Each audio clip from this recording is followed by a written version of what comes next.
Well, welcome in once again, everybody, to another super edition of the 19th Hole Podcast for Golfers. I'm your host, Dennis Silvers. Happy to have you join us, and hope you're catching us on, a number of social media platforms. We're coming to you live right now on Facebook. We're on YouTube, LinkedIn. Also, recently on Roku TV, which is very cool. All you've got to do is go to a site called HeyVegasTV.com, and you could catch the show there as well. Got the Ryder Cup coming up pretty soon, so both teams are very, very strong. And to me personally, I think it's a toss-up. Obviously, if you're European, you're hoping for those guys, and if you're American, you're hoping for the Americans. But I think it's going to be a very exciting Ryder Cup. I think it's going to be very, very close. Anyway, we love talking about golf instruction, as you know, and when we are fortunate enough to have one of the very top instructors in the entire country on, we grab them because we love talking about the game. We love talking about issues that are going to help you, hopefully, you and me become a better player. So let me tell you a little bit about who we've got on today. Brian GATHRIGHT has long been viewed as one of the premier golf instructors in the country. Brian has been in Golf Magazine's top 100 teachers for many, many years. Brian has been a teaching professional since 1987 and has instructed tour players like Jimmy Walker, Nota Begay, and Texas Open winner David Ogren. Brian works with numerous top amateurs and also top tour professionals and collegiate players as well. So he does the whole gamut. Brian learned his trade from the very iconic Harvey Penick, who you might have heard from, who chose Brian to be the original director of his golf academy at Austin Country Club. Now, Brian teaches at the clubs at Cordillera Ranch in Boerne, Texas, in the great state of Texas, the Lone Star State. So it's a pleasure to bring Brian GATHRIGHT on the show right now, and I know you're going to enjoy it. Brian, I know you got a busy lesson book, man, but thanks for taking time out to do the show. Well, thank you. It's my pleasure, and I'm looking forward to carving out a little time to see you in October. Well, hopefully so. We were talking about that, and that would be absolutely great. By the way, do you know Deborah Graham and her husband, John Stabler, from Golf Psych, and they're your neighbors right in Boerne, Texas. Tell us a little bit about that relationship. Absolutely. I actually have had the pleasure to work with John on his game a little bit, and over the years, and I know both of them very, very well. They're wonderful at what they do, and certainly you can't say enough nice things about them. And I'm proud to say we live in the same area and work with a lot of the same people, and certainly they've been at the top of their profession for a long, long time as well. So, Brian, can you be an elite player without having a good mental game? And if you had a good mental game, how many strokes is that going to be worth to an elite player? I think back many times, and what I would tell you is a conversation that I had with Nota Begay years ago. Nota and I were talking about sports psychology and the effects of it, and what to do, what not to do. And I really think it's individualistic for certain players, Dennis. I think so many players, it's helpful to help them kind of organize their thoughts, their routine, things like that. Other players, Nota kind of had that philosophy at that point in time. Look, if I know where my ball's going, I can manage it pretty well. When I don't know if my fade's not working and I'm hitting a pull hook, well, all the management in the world may not help you. So I think it's real individualistic. I think it's super important, though, whether you're working with someone like a Deborah, John, or if your coach has a lot of experience. And I've been fortunate. I've taught a lot of wonderful players over the years, and you pull ideas from them when they're playing well. What do they do? And you try to pass that along to others. And I'm really happy. I've got a couple of young players right now that are just outstanding. I don't know if you watched the tournament yesterday on the Golf Channel, that Yes. you know, the college tournament, and Johnny Kiefer, who finished fifth and was right in the hunt and went a little aggressive on 17, hit it over the back of the green, made a big mistake there. But Johnny's a wonderful player. He's got one of the best minds of anybody I've ever seen. I've seen him have really good tournaments when he wasn't hitting it well. Yeah. I think that's the key to a great mind game, is how do you play when it's everything's not going great? Because when you are hitting it well, you know, at that level, golf's a little easier. Yeah, exactly. Got another player, Matt Meisner, who just got his Korn Ferry card by way of the Forum Tour.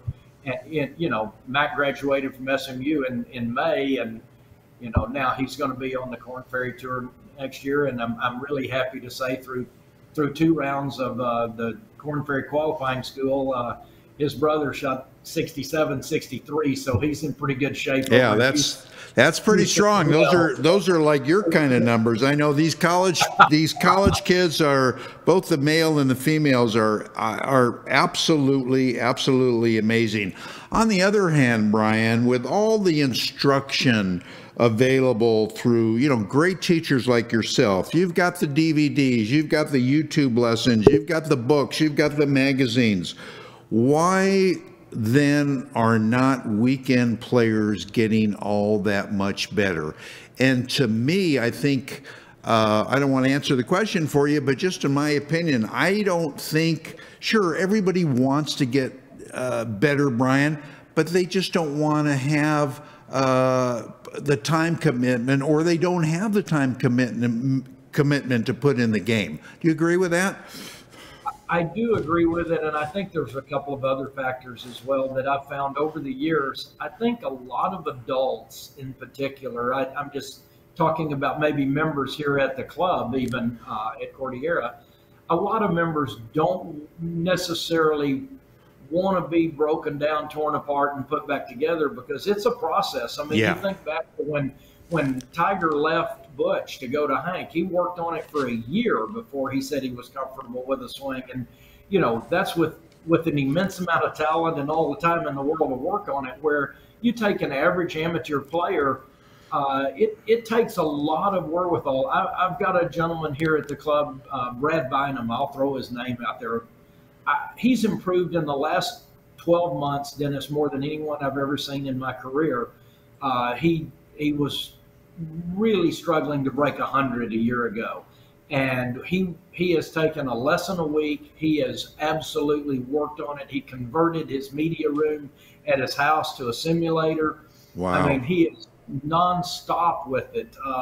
Bought an X3 flight scope. You know, he did everything he could do. Well, his last 2 rounds have been 79 here at Cordillera Ranch and 76 wow. at Jeremy Ranch out in your part of the world, up in Park City. And my hat's off to him, because I'm going to tell you that takes an enormous amount of determination and willpower and work and effort and the willingness to be bad for a while, because there was a transition point where the old swing didn't work, but the new one he didn't trust, and he trusted me, and he stayed with it. And for all of our viewers out there, if you really want to get better, golf's not easy. It's going to take time. It's going to take work. And then to circle back to what you mentioned earlier, one of the things in addition to that, I think, that makes it difficult is there is so much information out there.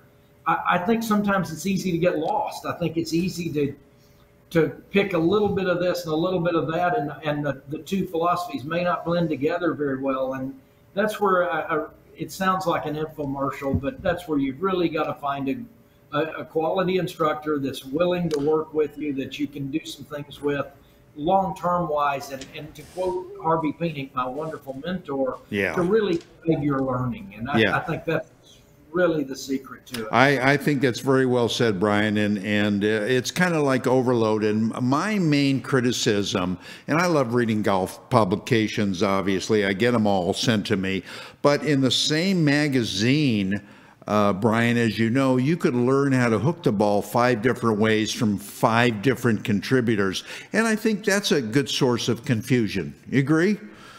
100%. I couldn't agree more. And that is the difficulty of it, because then a reader is trying to interpret what you're trying to say in a limited amount of words, and it may get misconstrued.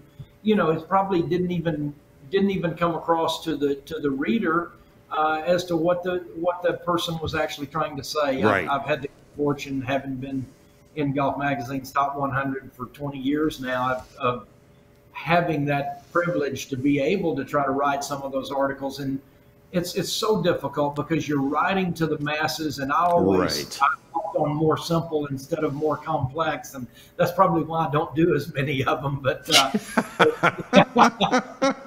the reason is that I just don't want someone out there. I try to do something that's generic, that can always at least not hurt you. Maybe it helps, but at least it might not hurt. Yeah. Well, before we take our first break, let me just ask you this. Don't you think, I think pretty much, Brian, the golf swing is fairly simple as far as taking it back and the follow through. And I think people just add on a bunch of stuff to it that they learn or they read about or their friend tells them about. And that's really the culprit that screws them up. They make it much harder than it should be. I absolutely, totally, 100% agree and endorse what you just said, because I think the secret, and not going back to Harvey Penick all the time, but Harvey was an absolute genius in saying so much and yet in so few words, and keeping it so simple. I just, before we came on, I just finished working with a former college player who's now an assistant college coach, wonderful player. And, I won't name names, but he had kind of gone down a dirt road looking at some YouTube stuff and had gotten some ideas, and he had weakened his grip. He was trying to swing low and left, trying to do some of the, the modern swing thoughts out there. And he had a double miss going. And all I did with him, I said, Trevor, let's get you back into a good strong grip position where you've always played from, where you were when I first started working with you a few years ago. And I said, let's get the arm structure in a good position, and then just make a pivot, turn back over your trail side and load that thing, and then let go. And I mean, the ball flight came back immediately. And further your point, simplistically. And, he left that session just a few minutes ago. Well, as a matter of fact, he hasn't left it. I think he's still in my hitting bay hitting balls right now. But he left or I left that session, I should say, and he felt great because the ball responded, the ball flight. And that's what I would like all of our viewers to think about. If the ball's not going to lie to you, if it's not doing what it's supposed to do, you need to figure out what you can to hit it in the center of the club face. And then once you start hitting in the center, let's figure out the ball flight and make it as simple as you can. Again, that's very, very well said. All right, Brian, stand by. We're gonna take a quick break here on the 19th Hole podcast for golfers, and of course, when we come back, we'll have a lot more with PGA Tour instructor Brian GATHRIGHT. So stay with us.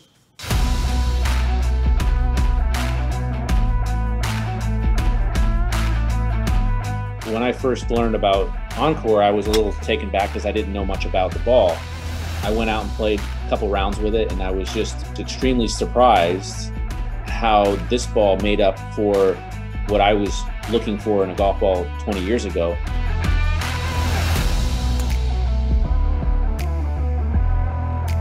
It's a very straight ball. It launches a little higher than other balls that I've used, which is ideal for the tour because we're playing firm and fast greens. A lot of the balls do fly very similar, but this ball reacts so much differently around the greens and inside 100 yards than any other ball I've ever played. The combination of this ball is the best ball that I've ever played.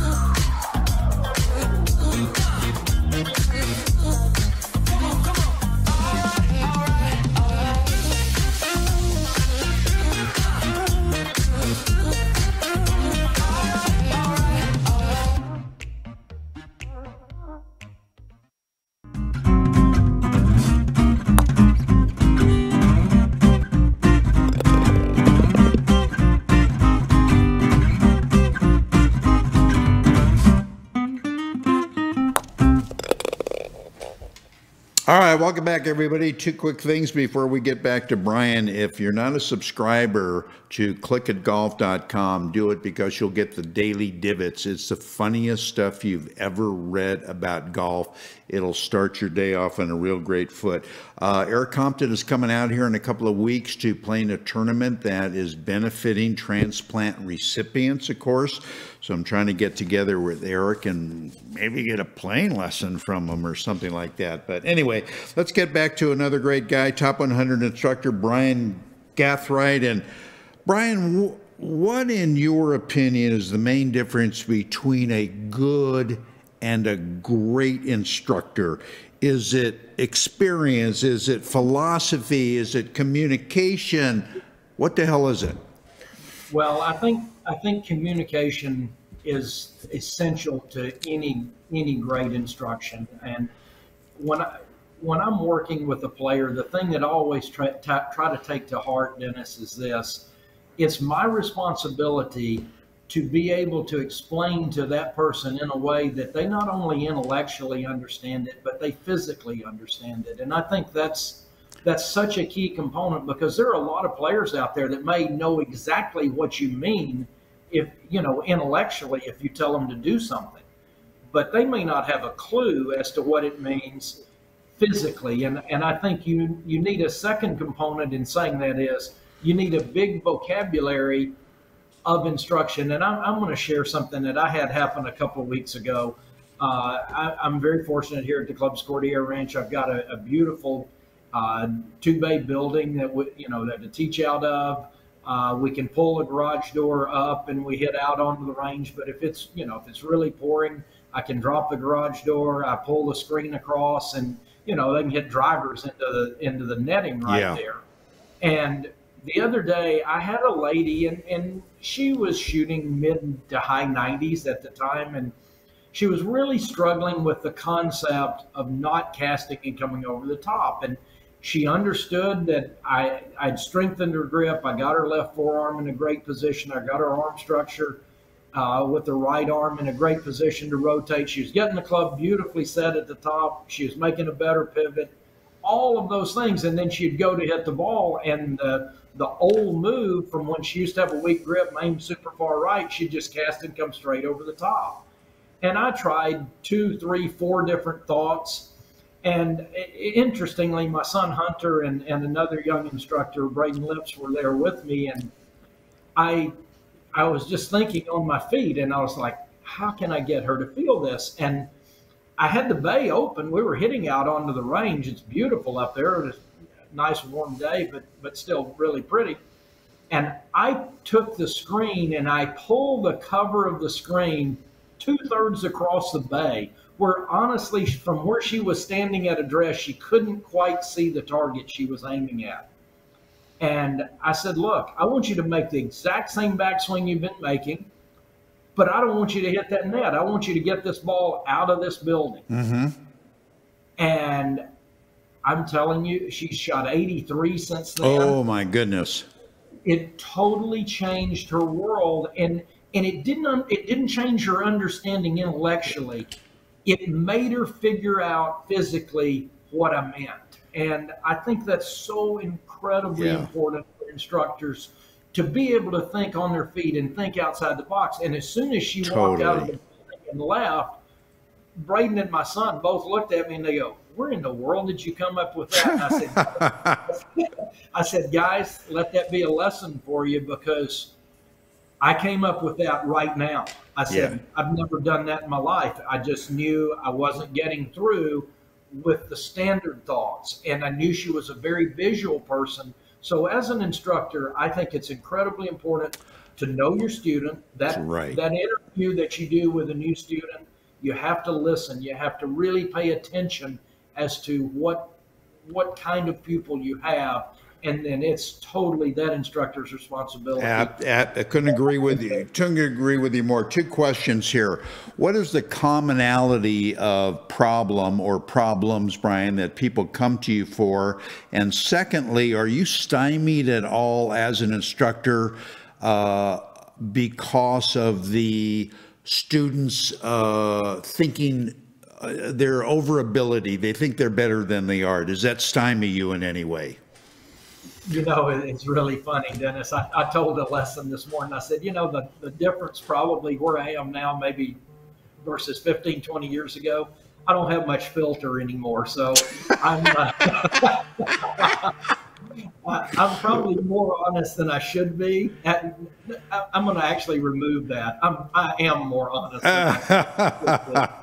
But I try to be very realistic with players. I try to make them understand what it takes to get better.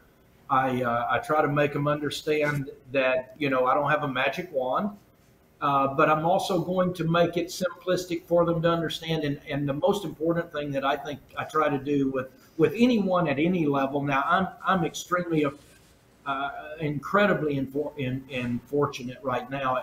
Am fortunate. What I'm trying to say is that I've got a reputation somewhat in this area for developing young players into really good players. And I've been very proud of that. I've had 5 players that I've worked with that had no status that have worked their way to the PGA Tour. I've got a couple more that are really close and on the way right now. And then I've had over 250 kids go play, you know, collegiate golf. And so I try to give them a real roadmap as to what it takes to get there. I'm very honest with them. I'm more of a coach than a teacher. I'm not. If you're the person that's looking for someone to pat you on the back and tell you how good you are, I'm probably not the person.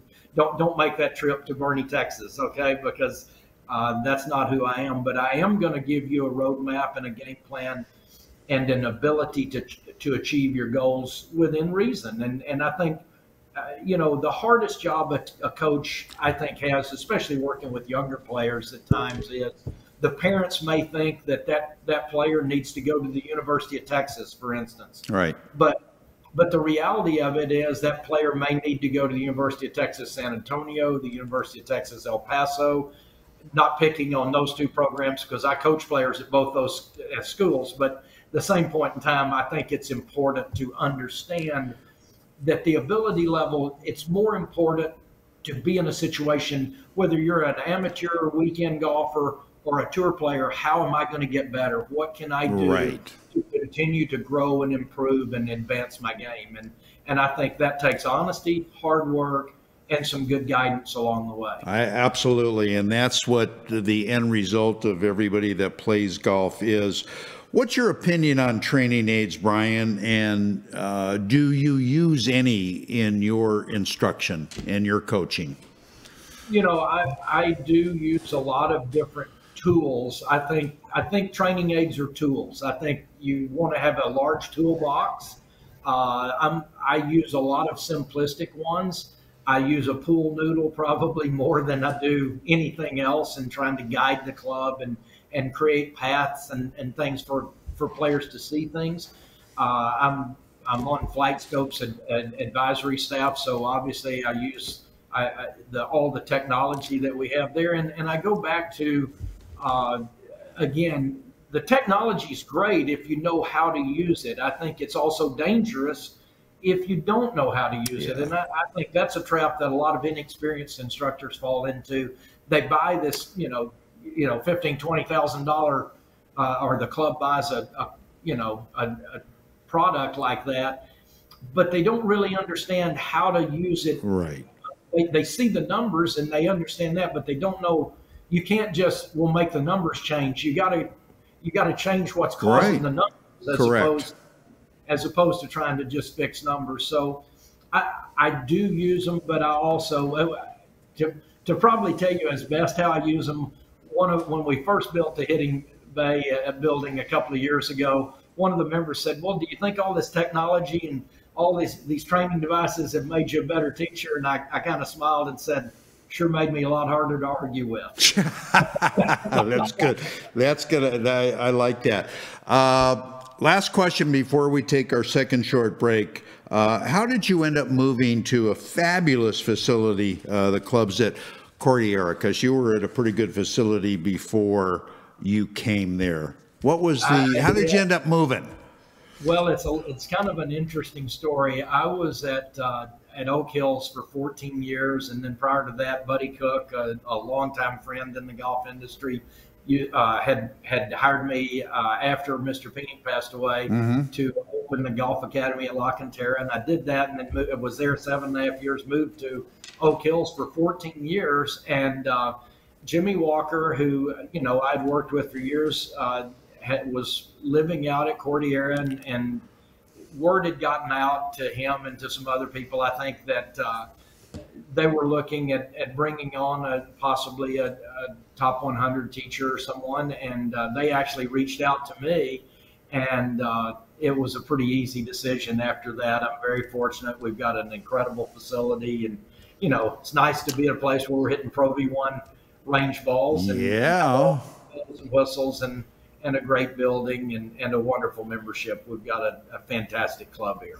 Yeah, a lot of really different, you get tennis and the whole deal. Anyway, Brian, stand by. We're going to step away, take another short break, and we come back, we'll finish up with Mr. Brian Gathright from Bernie, Texas. Stay with us. Hey golfers, I've been a golf talk show host for a long time, and I've been playing golf even longer.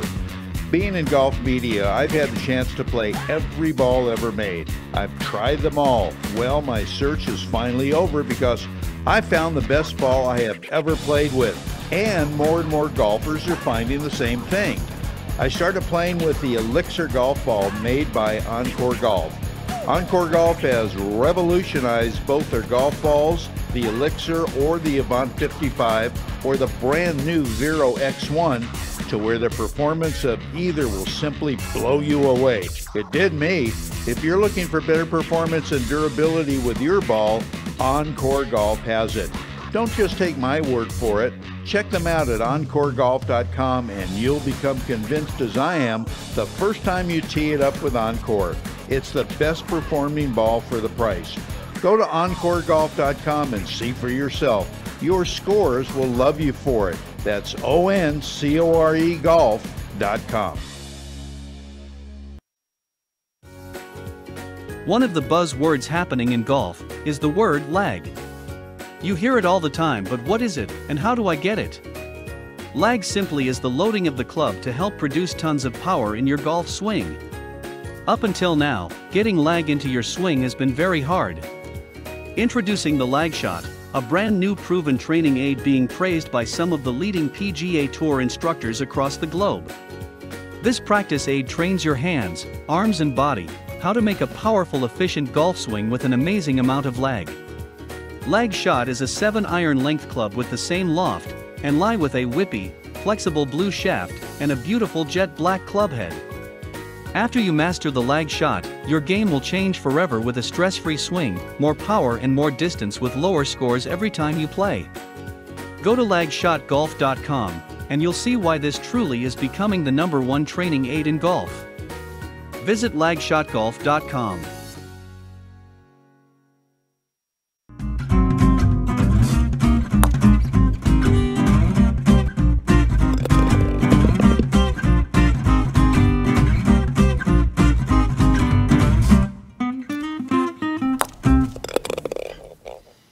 All right, welcome back, everybody, to more than 19th Hole Podcast for Golfers. I'm your host, Dennis Silvers, and we've got a few more minutes to spend with our special guest, Mr. Brian Gathright. And Brian, do you think the average mid-handicap player is capable of taking advantage of all the new ball and club technology? Because, to be honest with you, I don't think they can. I don't think they can take advantage of it. What do you think? I don't think the repeatability of the swing at that mid-range level is quite as consistent as it probably needs to be to fully take advantage of it. I won't say that it, if you're not fit properly, I'm definitely going to say it's a detriment to your game. But at the same point in time, it's also not a magic pill either. You have to be in a situation where I wouldn't say that you take a mid-range amateur that's a 65, 70-year-old person and put them in an extra stiff, heavy shaft. No. But there's also not a magic shaft out there that makes the ball jump up in the air and go off the club face and, never miss a green or a fairway again either. So it's a blend, and I do think it's a little bit of an art in addition to just a science, because I know it, just using myself for instance, my speed is dead on for a stiff flex shaft, but I've got a quick transition. And I grew up playing in the day when everything was heavy and steel and low lofted, and I don't like the feel of it. And every time it gets a little looser in terms of the flex of the shaft. Now I've gone much lighter. I play a 50 gram, but I play an X flex shaft, and I'm hitting the driver better than I've ever hit it in my life. My gosh, I wish I'd have hit it this straight when I was trying to play for a living. I might could have done a little better. That's interesting, Brian. I don't mean to interrupt you. That's interesting, because somebody told me that you don't have the club head speed now to crack an egg off the tee. Well, I might if it's a real soft boiled one. Oh, I love it. No, that's it feels good to me. And, yeah. And here's where I think, on a serious note, because it feels good and that gives me a little more confidence, I actually swing it faster than I do a flex shaft that's a little more suited to me, according to the experts. But yeah, the bottom line is you know, I'm the person on the end of it that's got to figure out what I'm going to do with it, and I've got to go play wherever that ball goes. And I may be giving up a handful of yards, but if I'm hitting 2 or 3 more fairways, absolutely, well worth it. Some instructors, Brian, as you know, put a lot of value on playing lessons. What's your feeling about playing lessons? I think it's super important after the mechanics become more in tune with where you're headed. I do. Now, if it's a high level player, I love to watch them play before I even work with them, because so many times, I'm going to pick on a young man I've worked with since he was in the 8th grade. Okay, in Mac Meisner, that I just spoke of, that'll be playing on the Corn Ferry Tour next year. Mac often feels, I think he's a wonderful putter. Okay. He will tell you that's probably the weakest part of his game, but Mac fundamentally is really sound with his putter. He feels like he needs to make more putts. The issue is he hits more greens than just about anyone. Last year in the USAM, I was caddying for him at Bandon Dunes, and we're playing Bandon Dunes on a day it's blowing about 20 miles an hour. Wow. And you know how hard that golf course is. And he hit 17 greens and 1 fringe, and the fringe he hit was with a 4-iron on the 15th hole, and we were trying to hit it on the left fringe. Man. 10 high, 15 feet from a hole on the left fringe, makes 9 birdies. And, it's one of those things where, but he hits it so well, Dennis, that he sometimes gets frustrated with his putting because he feels like he ought to make more. And, now here's a guy that since he's turned pro, he's played 8 professional events as a professional on tour, and he shot a 62, a 63, a couple of 65s, and a handful of 66s. Wow. So it's not like he's not making a lot of putts. Yeah. But it goes back to when he was younger, he didn't hit it as well, and he made everything.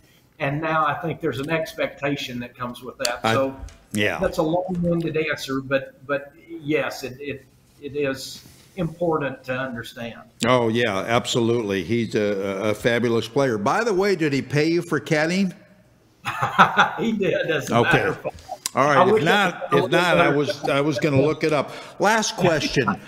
Texas is known for having wind and playing in the wind, and you hear guys like Trevino talking about having to play in the wind, learn the knockdown, learn whatever. It gets windy here in Vegas too, as you know, certain time of year. So what's the secret to playing in the wind, Brian? Well, I think the one thing, you have to learn how to hit a lot of flighted shots in Texas. And what I mean by flighted shots, obviously a knockdown or lower trajectory shot. Now, there's a couple of things you can do. Obviously, into the wind, you're going to take a little bit less lofted club. That's going to help lower it as well. And I want to share one thing that a lot of players, a whole lot of viewers, this may be something that even a knowledgeable person as you are, may not have heard before, but there's an actual ratio on end of the wind, and it's basically 1 yard per 1 mile per hour. So if the wind's blowing 10 miles an hour, you want to add 10. If it's blowing 20, add 20. And on those days where you get it in Vegas and we do here where you're getting 25, 30 mile an hour winds, it's going to be a 25 to 30 yard add-on to your shot. Now, downwind, it forces the ball down a little bit, so you may not get quite the carry. So I always tell players it's about a 7 to 8 out of 10 ratio. So if it's blowing 10, maybe add 7 to 8 yards downwind. Right. Depending on the club, a higher lofted club, you can probably go a little more with that, but a lower lofted club, it may knock it down. But to hit that knockdown shot that you're asking about, I tend to like to see you create a little more shaft angle. So you're going to grip the club square first, keep the hands to the inside of your lead leg or inside the lead thigh, and just step toward the target slightly so that the ball is actually more off the inside of the trail leg. So you're going to, depending on how low you want that ball to go, you're going to get that ball further back in your stance. The hands are going to be a little more forward. But the biggest mistake I see made is one simple thing. You don't want to move that ball back in your stance and make that club face look like it's pointed straight at the target. You want to get the club square to your hands, and when you move that ball back in your stance, it's actually going to make the face appear open, but you're still going to make a good pivot through, and you're going to turn the body through and cover and let the club release, which is going to keep it from hitting a hook. I see a lot of players try to hit that knockdown shot. The club face too far closed in their hands, the face is back, and then they can't do anything but smother hook it. And you can actually take a higher lofted club, move it further back, open the face a little bit, and hit a low shot. And once you learn that shot, it's spectacular. And I see a lot of tour players. I showed that shot to Jimmy Walker years and years ago, and to this day, even though I don't coach Jimmy anymore, I still see Jimmy hit that shot a ton under pressure. It's a great shot, and it helps you flight it and control the spin and control the ball to win. Yeah, no, that's fantastic, Brian. I know you're busy. You're on the lesson tee pretty soon. I want to thank you so much for coming on the show. Great advice as always. Great seeing you, and we'd love to have you back. Obviously, sooner than later, Brian.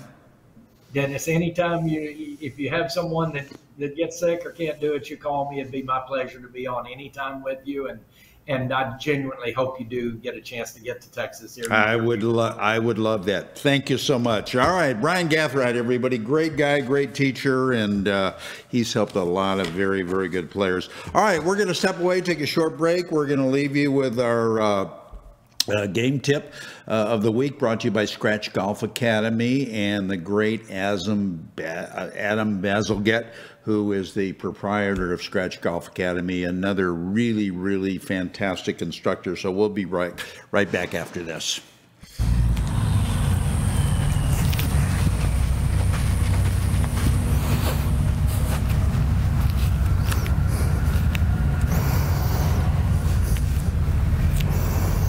Okay. Hi, Adam Bazalgette here, founder of Scratch Golf Academy, with another game improvement tip for the 19th Hole podcast for golfers. Today, let's talk about something that we all experience, and that's struggling when you're playing. Who amongst us, most of the time, unfortunately, just because it's a difficult low margin for error game, doesn't get out there and at times feel like I've totally lost it, I'll never get it back. Of course, it's never the case, so here's three little bits of advice. Number one, good play and bad play comes and goes a little bit. Sometimes every few holes it's just part of the pattern of a low margin for error game, so don't get too down on yourself. Number two, when you're troubleshooting a little bit, and at some point you got to a little bit, go to what's traditional for you as a golfer. My tendency is to get too far behind the ball, to swing a little too much out to the right. I never seem to make mistakes going this way, but when it goes bad, it goes this way. So go to what's traditional. It is highly unlikely a brand new type of fault has suddenly showed up. And thirdly, Hey, rehearse the thing for sure. Rehearse the things that you feel like you need to work on, the traditional thing that you struggle with, but when you get over the ball, go with it. Think less. Even a bad swing will work well if it's timed right. It's more difficult to time a bad swing, so the less you consciously think and manage once you've had your rehearsal, the more likely you are to have good timing. So don't get too down on yourself. Go to historical faults. Quiet your mind over the ball. Think you'll do okay. As golfers, we want instant gratification when it comes to a better golf swing and playing better golf. Impossible, you say? Not anymore. Golf Boost Artificial Intelligence, AI, has developed and patented the most advanced swing analysis technology in golf. Simply, the algorithms detect your body position and then analyze your golf swing using their artificial intelligence technology. The AI captures all the relevant data from your swing video and then presents you a personalized lesson. Golf Boost AI is the ultimate swing analysis and virtual instruction system for golfers of all ages and abilities. This sophisticated software takes into consideration your height and build, playing level, and returns the ideal solution for your swing. Bottom line, Golf Boost AI is an incredibly convenient and cost-effective tool for golfers to improve their swing. Go to golfboost.com and check it out. The app is free to download and try. Visit golfboost.com today.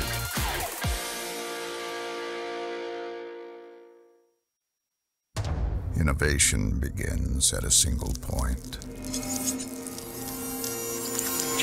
Elements, each with their unique character. Fire-forged steel creates unprecedented control. Chemistry delivers a touch so soft, combined to create a level of performance previously unimagined. Like magic, the Elixir, the new tour ball from Encore.